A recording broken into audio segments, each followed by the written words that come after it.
మహాగణాధిపతే నమః. శ్రీ గురుభ్యో నమః. శ్రీమాత్రే నమః. ప్రేక్షకులందరికీ స్వాగతం. కుజగ్రహ మార్పు.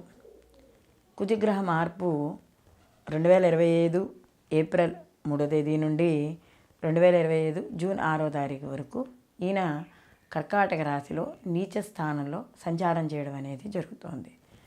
ఈ కుజుడు నీచ స్థానంలో సంచారం చేయడం ద్వారా అసలు ద్వాదశ రాశుల వారికి కూడా శుభ ఫలితాలు ఏ విధంగా ఉంటాయి, వీళ్ళు ఎటువంటి పరిహారాలు చేసుకోవాలి, లేదా ఎటువంటి విషయాల్లో జాగ్రత్తలు తీసుకోవాలి ఈ 65 రోజుల పాటు కూడా అనే విషయాన్ని మనం పూర్తిగా తెలుసుకుందాం. కాబట్టి ఈ కుజగ్రహ మార్పు అనేది సహజంగా కుజుడు మనకి చూసుకున్నప్పుడు కొద్దిగా ఆవేశానికి, ఉద్రేకానికి ఇలాంటికి సంబంధించిన వ్యక్తి. సో ఇలాంటి ఈ కుజుడు ఆవేశపూరితమైన గ్రహం కాబట్టి కొద్దిగా కుజుడు యొక్క ప్రభావం కానీ రాశి మీద వ్యతిరేకంగా ఉంటే కొంత వ్యతిరేక ఫలితాలు, కాస్త అనుకూలంగా ఉంటే శుభ ఫలితాలు పొందడం అనేది ఉంటుంది.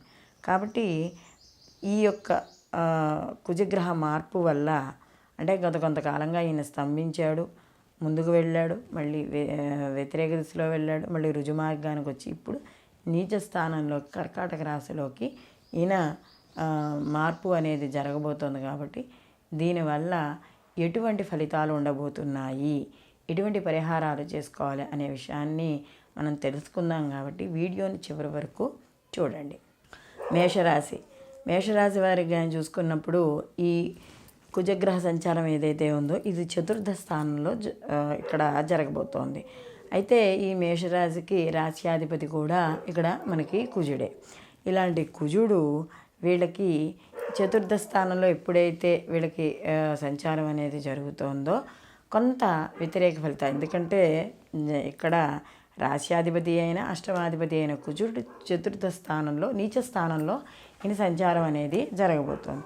కాబట్టి చతుర్థ స్థానము సహజంగా మనం వాహనం, తల్లి, గృహము ఇవన్నిటి వాటికి చెప్పుకుంటాం. చదువులు, స్థిరచరాస్తులు ఇవన్నీ కూడా చతుర్థ స్థానంలోకి వస్తాయి. అలాగే అష్టమ స్థానం ఆయుర్దాయం అని, ఆకస్మిక ఇబ్బందులు ఇలాంటివన్నీ కూడా వస్తాయి. మరి ఇలాంటి లగ్న అంటే ఈ రాశికి జన్మ రాశ్యాధిపతి ఆయన అయ్యాడు, అష్టమాధిపతి ఆయన అయ్యాడు. అలాంటి ఆయన చతుర్థ స్థానంలో ఉన్నప్పుడు కొద్దిగా వ్యతిరేక ఫలితాలు అనేవి ఉంటాయి. అంటే పరిస్థితులు కొద్దిగా మనకి వ్యతిరేకంగా ఉండడం అనేది జరుగుతుంది. అంటే ఎలాంటి విషయాల్లో, విద్య విషయాల్లో అనుకూలమైన ఉత్తీర్ణత రాలేకపోవడం, స్థిరచరాస్తుల విషయాల్లో జాగ్రత్త, అంటే ఏదైనా కొనేటప్పుడు అమ్మేటప్పుడు కూడా కాస్త జాగ్రత్తగా ఉండడం.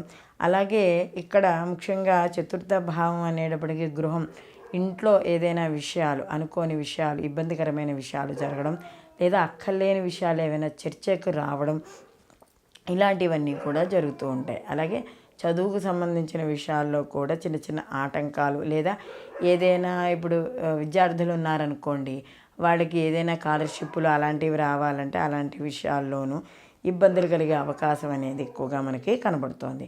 అలాగే ఈ కుజుడు దీనికి సంబంధించి అంటే చతుర్థ స్థానం అనేటప్పటికీ మనం ఈ భూములు, రియల్ ఎస్టేటు ఇలాంటివి కూడా చెప్తూ ఉంటాం. కాబట్టి ఇలాంటి ఏవైతే ఉన్నాయో ఈ కుజుడు ఈ రియల్ ఎస్టేట్కి సంబంధించిన వాడు కూడా, కాబట్టి భూములు అలాంటి వాటి విషయాల్లో కూడా, లేకపోతే ఎవరైనా ఈ యొక్క మన బిల్డర్స్ ఇలాంటి వాళ్ళు ఉంటారు కదా, వీళ్ళకి చిన్న చిన్న సమస్యలు ఏర్పడే అవకాశం అనేది ఉంటుంది.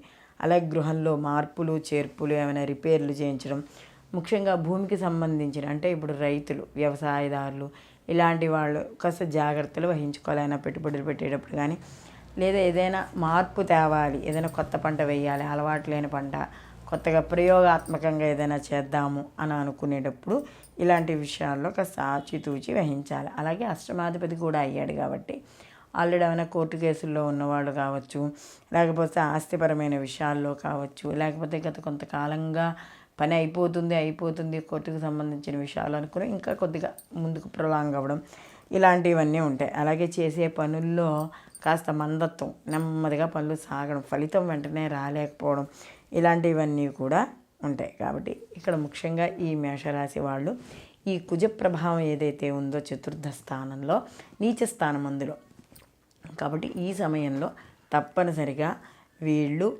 తల్లి ఆరోగ్య విషయాల్లోనూ, గృహానికి సంబంధించి పెట్టుబడులు పెట్టేటప్పుడు, రియల్ ఎస్టేట్ వ్యాపారస్తులు ఇలాంటి వాళ్ళ వ్యవసాయదారులు మాత్రం తప్పనిసరిగా జాగ్రత్త అనేది వహించుకోవాలి.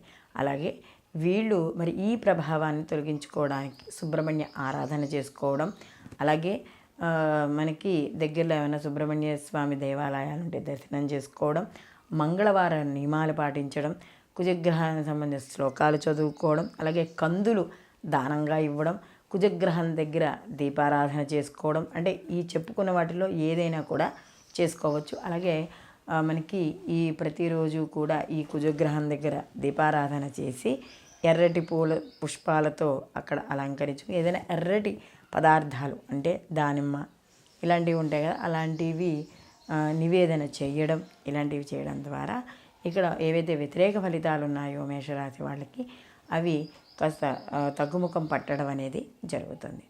ఈ వీడియో కానీ మీకు నచ్చినట్టయితే లైక్ చేయండి, 10 మందికి షేర్ చేయండి, సబ్స్క్రైబ్ చేసుకోవడం మర్చిపోకండి. మీ అభిప్రాయాన్ని కామెంట్ రూపంలో తెలియజేయండి. సర్వే జనా సుఖినో భవంతు, లోకా సమస్త సుఖినో భవంతు.